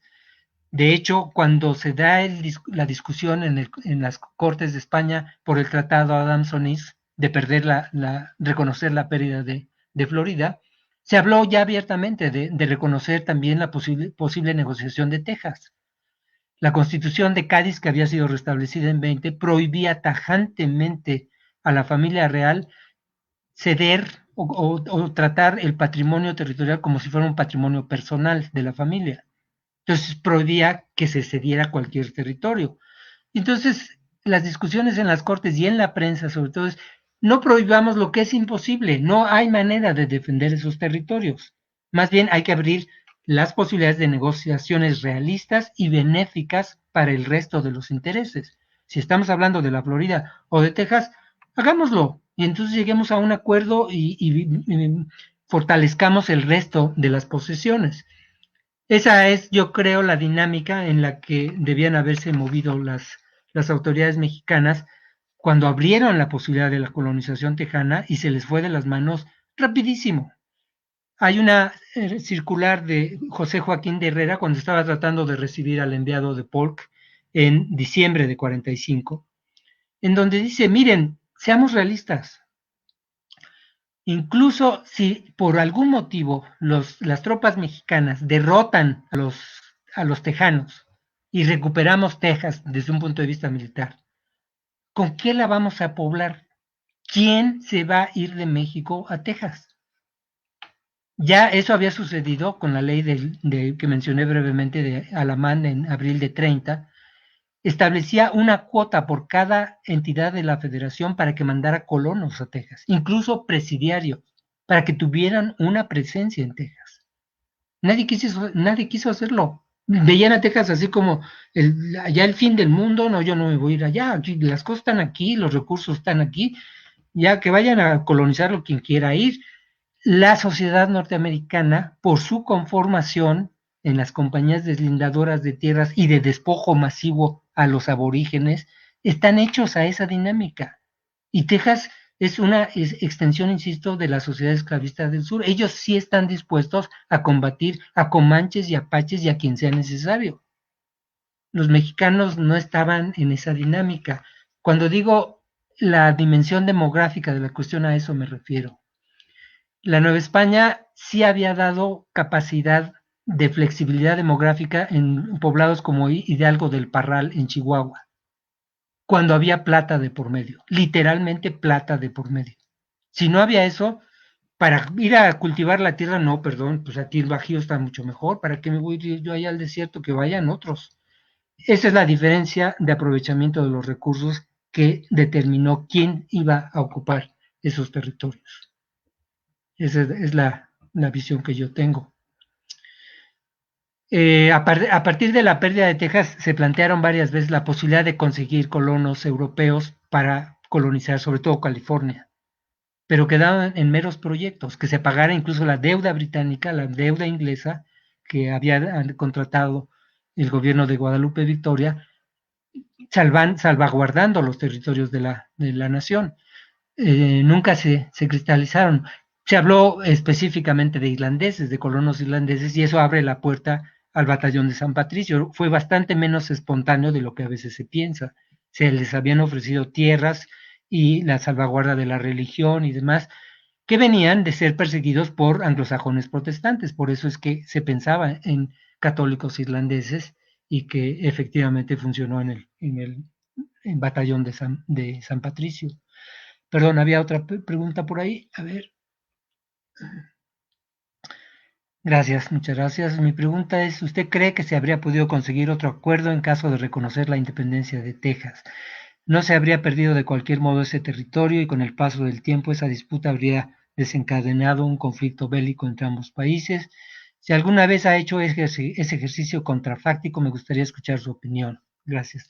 Muchas gracias. Miren, yo creo que las alternativas del país en entonces eran esta idea de Alamán se intentó con el gobierno de Herrera en 45, cuando viene el proceso ya de incorporación de Texas final a la Unión Americana, trató de convencerse de crear un protectorado franco-británico que salvaguardara la frontera entre México y los Estados Unidos y que Texas sirviera como eso, como una barrera de protección para que no hubiera mayor expansión norteamericana. Pero ni un país ni otro se pusieron de acuerdo. El proyecto monárquico de Alamán también tiene esa dimensión, servir como una barrera al expansionismo norteamericano. En realidad, las prioridades de esas otras naciones son otras. Y eso va a quedar contundentemente demostrado en la guerra civil norteamericana. Los confederados del sur pensaban que tenían a Inglaterra de rodilla con el algodón para el desarrollo de su industria textil. Pues no, los británicos, se acabó el algodón sureño, pues vámonos a la India y a ver a dónde más vamos a cultivar algodón. Tienen una capacidad de diversificación mucho mayor de lo que pensaban estos países, ¿no? Que podían comprometerlos en una guerra contra los norteamericanos. Lo pensó José María Luis Mora también, actuando como ministro mexicano en Londres, ofreció California a cambio de una presencia norteamericana, una presencia británica que frenara el expansionismo estadounidense. Eso lo hizo en diciembre de 47, cuando California había sido ocupada por los norteamericanos año y medio antes. Entonces Lord Palmerston dijo, oh, Mr. Mora, no thanks, o sea, no voy a comprar un boleto con estos compañeros, ¿no? O sea, esto ya sucedió, había que haberlo previsto, había que haberlo resuelto de otra manera. Entonces, para responder a su pregunta, la única alternativa de México en ese momento es que en efecto hubiera encontrado una fórmula de involucramiento de otras potencias que pudieran equilibrar ese proceso de expansionismo norteamericano, porque aquí no había la posibilidad, las condiciones ni los recursos para poder hacerlo por sí mismos. El problema que eso implicaba es que los grupos políticos mexicanos aceptaran eso. José Fernando Ramírez tiene un libro importantísimo, México durante su guerra con los Estados Unidos, y tiene un párrafo contundente, terrible. Dice, todo mundo sabe cuál es la clave de la cuestión. Todo mundo sabe que Texas está perdido, pero no hay un solo político que se arriesgue a decirlo abiertamente, porque el que lo haga sabe que será un suicidio político. Entonces todo el mundo está jugando a la guerra en una causa que de suyo se sabe perdida. A eso me refiero cuando digo, La guerra es un resultado del expansionismo norteamericano desbordado y la incapacidad política mexicana de resolver una situación que ya los había rebasado hacía mucho tiempo. Y eso es gravísimo, es peligrosísimo. Jugar con guerra para un gobierno que afortunadamente ya se acabó en los Estados Unidos, como el de Trump o como el de Polk, que están dispuestos a llegar a lo que sea necesario, es un brete muy fuerte, ¿no? Eso es un brete muy fuerte. Y eso ayuda mucho a entender las actitudes de nuestro gobierno en los últimos años. O sea, aventarse un trompo de ese tipo sí es, no es cualquier cosa. Esto es, nosotros hoy con el paso del tiempo podemos valorarlo en la perspectiva histórica. Estar involucrado en ese momento, le puedo decir eso, José Fernando Ramírez acabó siendo ministro de Relaciones de Maximiliano. Él jamás se imaginó que iba a ser colaborador de un imperio monárquico. Lo que sí pensaban es que la ayuda tenía que venir de otra parte, seguramente alguna nación europea. Eso explica mucho lo que pasa en el país después de la guerra. Nosotros solos no vamos a poder hacerlo. Entonces, había la idea del proyecto monárquico y algunos lo habían visto muy claro. La única alternativa de un proyecto monárquico es cuando los Estados Unidos no puedan impedirlo. Y eso fue lo que sucedió. Con la guerra civil, los europeos pudieron llegar a intervenir aquí sin que los norteamericanos se los impidieran. Una vez que resuelven su guerra, entonces le empiezan a marcar el paso a los franceses para que se vayan. No los queremos en México, váyanse de México, fuera de México. Ya, ¿qué están esperando para salirse de México? Finalmente, las propias condiciones europeas hicieron que los franceses se fueran, efectivamente, pero no la tenían, no iba a ser fácil la convivencia con los norteamericanos de cualquier forma, ¿no? Entonces, México nos toca bailar con la más fea por estar junto a ellos, con una sociedad expansionista de esa magnitud, pero no son los únicos. El problema del país es que había vivido un auge minero tan importante como el del siglo XVIII y alguien que no estaba pensando mal del país, al contrario, como Humboldt, cantó esa riqueza al mundo. Este país está lleno de plata. Eso explica todas las intervenciones extranjeras que el país sufrió.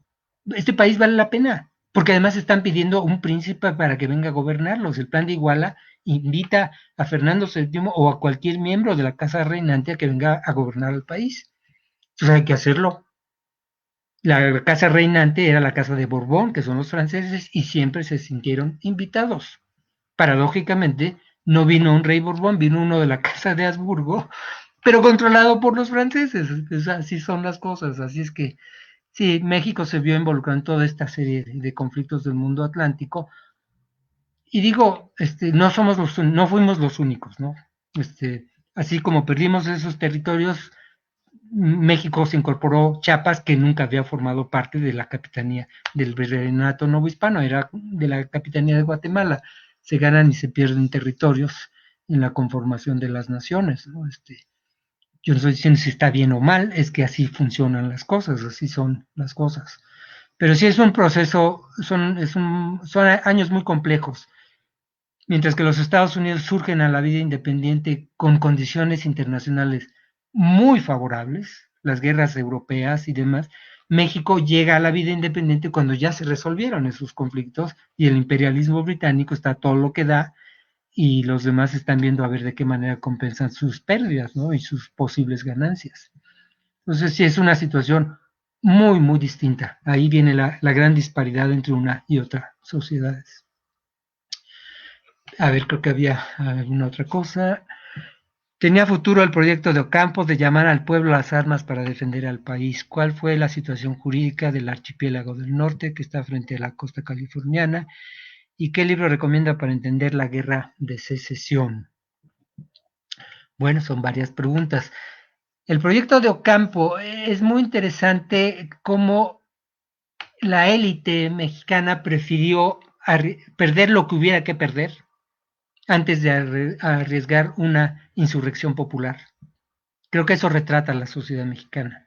Efectivamente hubo voces como la de Ocampo que hablaban a una insurrección nacional, armar a las clases populares para acabar con los 11,000 soldados de Scott. El problema con eso es que efectivamente hubieran acabado con los 11,000 soldados de Scott y también con los propietarios de la sociedad mexicana. y eso no estaban dispuestos a arriesgarlo. Entonces había que perder lo que hubiera que perder sin arriesgar un conflicto social de esa magnitud. Eso es lo que pasó. Es un aprendizaje de la guerra de independencia.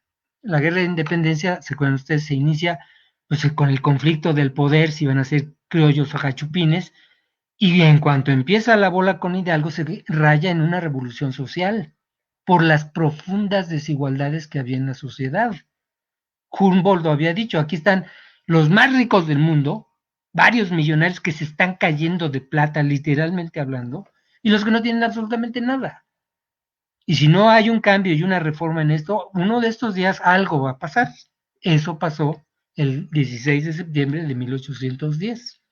Estalló la bola y se les fue de las manos rapidísimo. Entonces, los grupos políticos del México independiente prefieren no arriesgarlo, ¿no? Hay el intento, el saqueo del Parián en 28, y los propios promotores del saqueo, como Anastasio Cerecero, dicen, eso no hay que hacerlo, ¿eh? Olvidemos que eso sucedió alguna vez, porque una vez que uno los caliente, ¿quién los para? ¿A dónde va a ir a acabar esto? Entonces, eso también es una explicación de la inmovilidad, de mejor ya perder el territorio y no arriesgar una conmoción social mayor, ¿no? Ahí está. Las islas sí, hay una negociación que llega hasta el Porfiriato, las islas de Revillagigedo, y que finalmente se decantan del lado mexicano. En otra dimensión después vendrá la negociación del Chamizal, que se resuelve pues hasta la década de 1960 con Díaz Ordaz y Kennedy, por un río que cambia de ruta constantemente, como cambian casi todos los ríos, ¿no? El río Bravo pues cambia constantemente, ahora ya la frontera está muy claramente delimitada, pero entonces no, y entonces un día podían amanecer en un país y otro día podían amanecer en otro. Sobre la guerra de secesión, el gran maestro de maestros de la política norteamericana es David Potter. Tiene un libro que se llama The Impending Crisis. Impending Crisis, la crisis inminente. Empieza con la enmienda de Wilmot, empieza con la guerra con México y cómo eso llegó finalmente a la guerra civil norteamericana.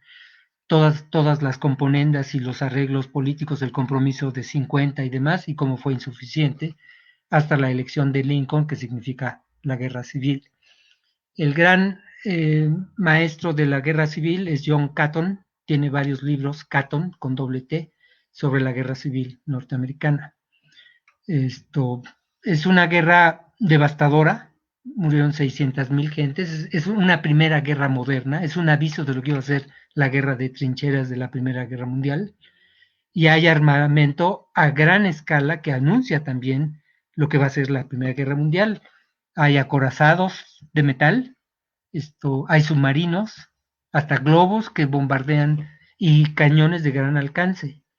Entonces, sí, la guerra civil fue bastante virulenta y muchos norteamericanos no daban crédito a lo que había sucedido, cómo es que no habían podido llegar a un acuerdo.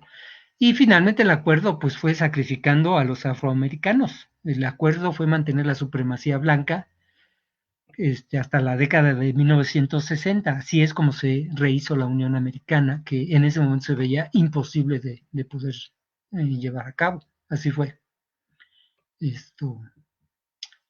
Algo más que alguien quisiera. ¿Hasta qué punto los sistemas constitucionales de México y Estados Unidos fueron relevantes para financiar la guerra? Pues, a ver, de entrada yo diría, a ver, empiezo con el lado norteamericano. Mencionaba esto de la enmienda de Wilmot. Sí, claramente en la posible adquisición de territorios y demás, ya después de la compra de la Luisiana, que había realizado Jefferson, que había sido un purista constitucional en los años anteriores, una vez que él está en el poder, es el primer año de inauguración de la presidencia de Jefferson, cerró el negocio de la compra y después informó al Congreso norteamericano. Les dijo, ¿saben qué? Se ofreció por ahí unas tierritas que nos ofrecieron y no pudimos decir que no por la dimensión que esto implicaba. Implicó, la adquisición de Luisiana implicó una crisis constitucional del gobierno norteamericano. A partir de entonces, abrieron la posibilidad para que se pudieran adquirir otros territorios con una participación mucho más abierta del Congreso y no fuera solo una decisión unívoca del Ejecutivo. Como dije, en el momento de la guerra, Polk solicita al Congreso la adjudicación de recursos porque, sin decir abiertamente cuáles habían sido sus intenciones, eso se descubre después, y entonces viene todo un proceso de oposición a Polk, encabezado entre otros por Lincoln, cuando cambian el Congreso, la conformación del Congreso en la segunda mitad de 47, y acusan a Polk de haber engañado al Congreso, de nunca haber abierto cuáles eran las intenciones de adquisición territorial de México. Él presenta la cuestión de las reclamaciones, del maltrato, de que se están burlando de nuestros enviados y demás, pero nunca dijo que era California y otros territorios. Lo cual también retrata lo que era la sociedad norteamericana. Nadie dijo, devolvamos sus territorios, ni Lincoln ni nadie. O sea, no les gustó el procedimiento realizado y por eso lo cuestionaron, pero más bien lo que hicieron fue perfeccionar para cuando se abre la enmienda Platt para incorporarse a Cuba, pues no como un estado, como un potentado estado asociado, que es el estatus que sigue manteniendo Puerto Rico hasta nuestros días.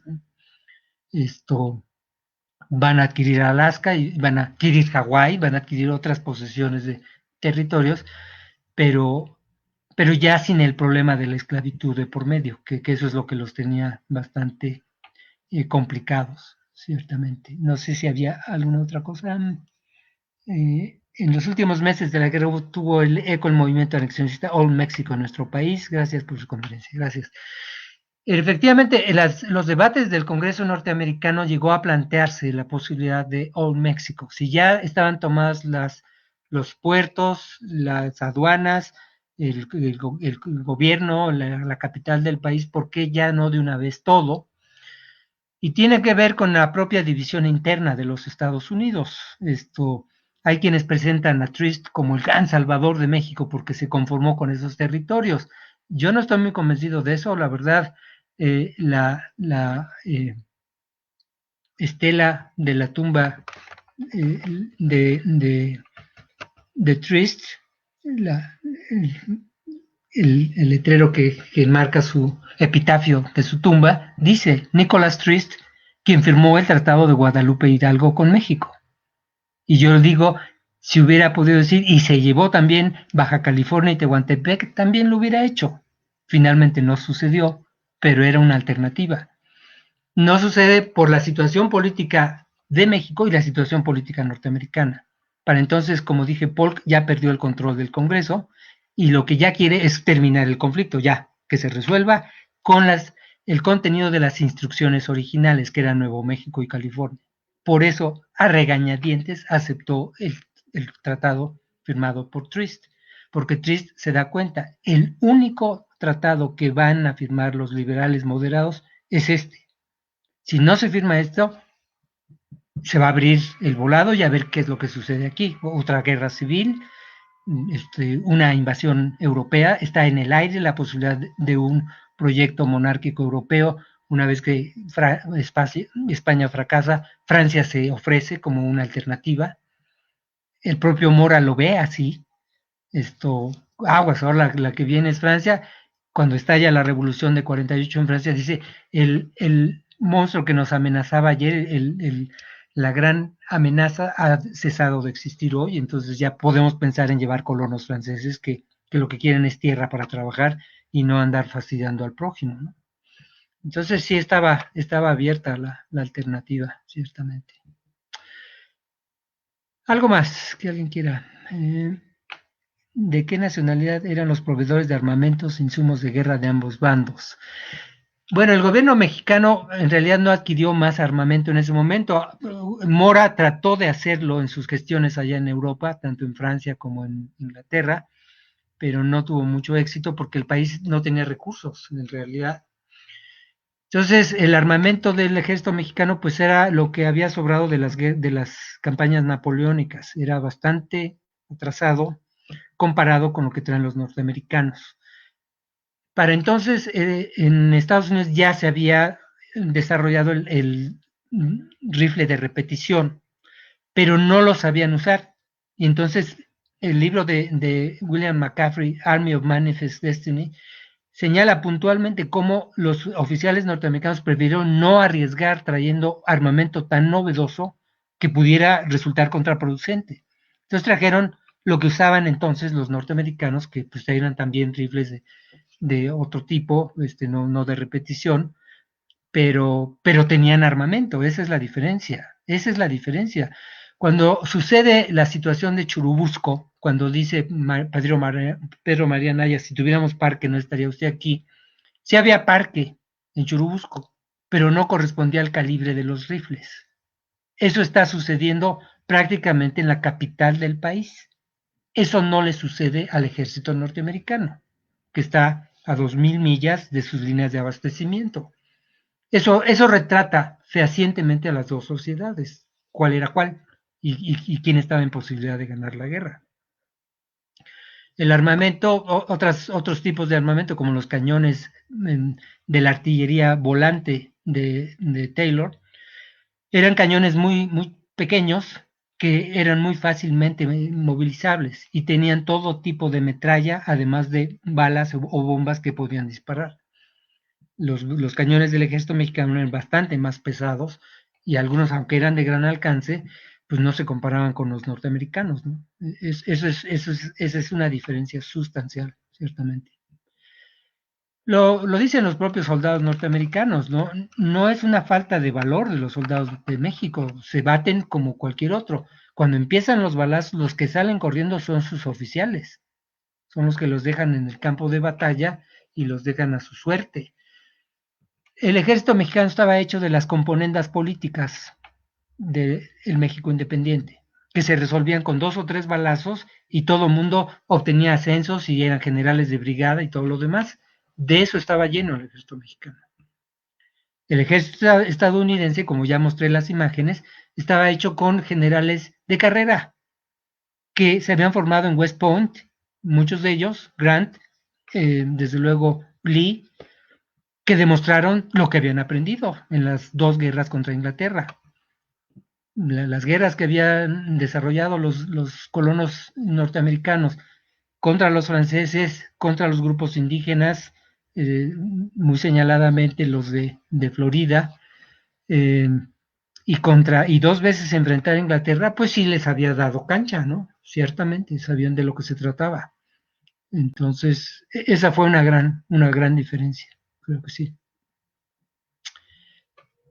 Bueno, pues si me da una dirección, compañero Soto, le mando un ejemplar del libro de Pletcher para que pueda compartirlo con los compañeros ahí en la universidad. Me dará mucho gusto hacerlo. Vamos a hacer esto.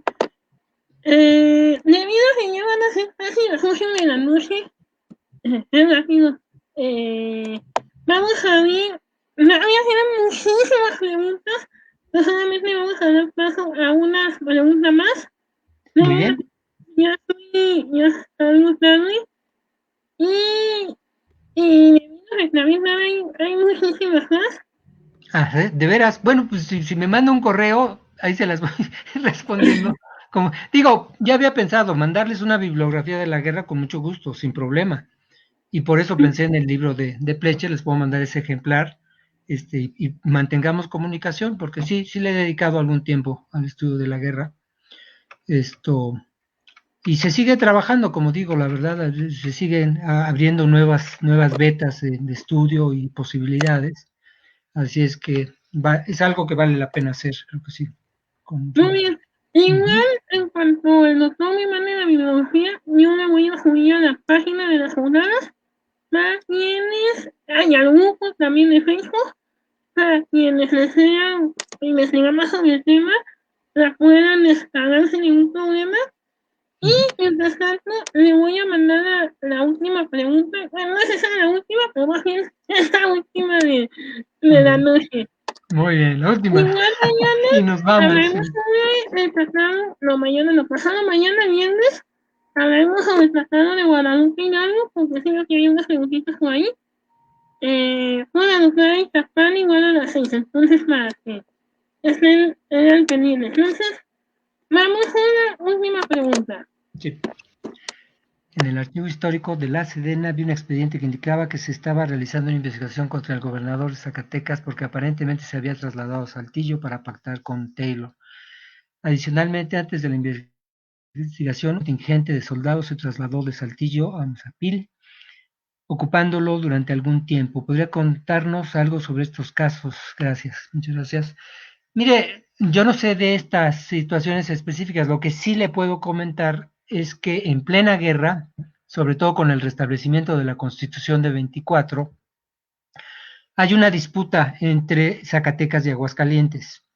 Aguascalientes fue un resultado del enfrentamiento federalista de Zacatecas contra Santana en 35, que forma parte de ese mismo proceso de confrontación con Texas precisamente, y como castigo se le despoja de Aguascalientes. Había intereses locales de Aguascalientes frente a Zacatecas por desarrollarse como un estado o como una entidad autónoma, porque lo paradójico del caso es que durante el régimen centralista es que Aguascalientes funciona como tal. Cuando se restaura la federación, Aguascalientes vuelve a ser incorporado a Zacatecas, y entonces ahí está la pugna y la disputa. Y tiene varios capítulos, varios momentos. Incluso a raíz de la firma del Tratado de Paz, hay una insurrección nuevamente encabezada por Paredes y Arrillaga, en conjunción con Manuel Doblado y con el padre Jarauta, Domeco Jarauta, que tiene una base en Aguascalientes, tiene una base de apoyo en Aguascalientes porque se están oponiendo tanto al Tratado de Paz como a la unión con Zacatecas. Entonces, a eso me refiero, es un ejemplo más de la desintegración que vive el país. El otro ejemplo clásico, desde luego, de la división y desintegración que vive la República, es el caso de Yucatán, que se había mantenido separado del resto del país desde 39 hasta el momento de la guerra. De hecho, en la guerra contra Estados Unidos se declaran neutrales, o sea, no son enemigos ni de Estados Unidos ni amigos de México, sino que tienen un estatus especial, pero estalla la guerra de castas en Yucatán. Y entonces eso los pone contra la pared. Los yucatecos fueron a buscar ayuda a los propios Estados Unidos, solicitando su anexión a la Unión, con Inglaterra, con España, con Francia, y cuando nadie les hace caso y se culmina y se termina la guerra, entonces preguntan si México está dispuesto a ayudar en la guerra contra los indios mayas, y por supuesto dice el gobierno que sí. Así es como Yucatán se reincorporó a la Federación Mexicana. Entonces cada quien está enfrentando las prioridades más inmediatas que tiene. Y hablar de un proyecto nacional, pues es hablar demasiado. Lo paradójico del caso es que después de todos estas amenazas y estas intervenciones, finalmente se logra llegar a un convencimiento de que la única manera de mantener un estatus social, un proyecto común, es con un gobierno nacional. Para eso sirven las intervenciones extranjeras. Y eso es lo que explica un gobierno como el de Porfiriato, precisamente, ante el convencimiento de que si se paran como Centroamérica, pues van a ser presa fácil de extranjeros y de intereses ajenos. Entonces más vale mantener un proyecto nacional. Pero fue de rebote. O sea, no fue una intención inicial. Cuando se estableció la federación, cada quien estaba viendo lo suyo y pensaban que, bueno, pues el gobierno nacional ya veremos a ver cómo nos toca, ¿verdad? Entonces, eso es lo que sucedió en la guerra con los Estados Unidos. Es el fracaso finalmente de una república. Una república se define primero que nada por la protección, el mantenimiento de la soberanía. Eso no funcionó, eso no fue lo que sucedió. Pero bueno, finalmente como resultado de esos procesos traumáticos, pues sí se llegó a ese convencimiento y a esa necesidad como una prioridad nacional finalmente. Bueno, pues muchas gracias por su atención, les agradezco mucho sus preguntas, su interés y seguimos en comunicación. Yo les mando ese libro que les ofrezco y mis respuestas en la medida en que pueda irles respondiendo. Claro que sí. Muchísimas gracias a todos y muchísimas gracias a toda la gente que nos está viendo. Y porque sí, porque a veces mucho tiempo pasamos en las 100 visitas, hace 100 personas nos estaban escuchando. Qué bueno, Una disculpa también por lo de las preguntas, pero así ya estoy tarde. Era Entonces, difícil, ¿verdad? Poder contestar a todos. Bueno, pero seguimos en comunicación.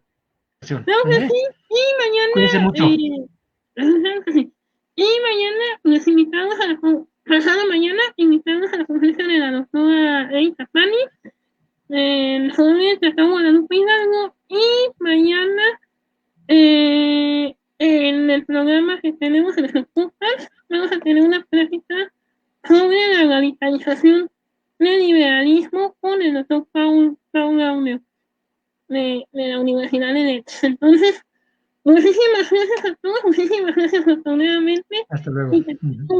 Cuídense. Adiós. Adiós. Sí.